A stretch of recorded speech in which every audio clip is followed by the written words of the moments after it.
আসসালামু আলাইকুম। মালয়েশিয়া একটা মার্কেট আছে অবশ্য, এটা হচ্ছে কাঁচা বাজার। তো আপনাদেরকে একটু দেখাবো আসলে কাঁচা বাজারটা কিরকম। এটা হচ্ছে মাছের সাইড, দেখেন এই যে সবাই মাছ কিনতেছে। অনেক রকম মাছ আছে এটা, ঠিক আছে, দেখেন এই যে মাছ কিনতেছে। আর এই সাইডেও মাছ আছে কিন্তু অনেক রকম।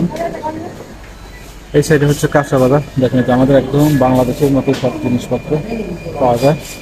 আর এই সাইডে শুটকি মাছ অবশ্য, দেখেন এই যে আলু, পেঁয়াজ, পটল, আদা সব কিছু পাওয়া যায় এখানে।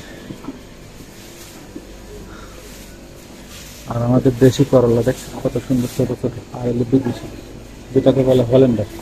এখানে কাঁচামরিচ, এই সাইডে শাকসবজি আছে, আর এই সাইডে ফলমূল আছে, তরমুজ বাংলাদেশের হবে। আর এখানে মাপা মাপি চলে অবশ্য। তো এই হচ্ছে মোটামুটি একটা কাঁচা বাজার দৃশ্য।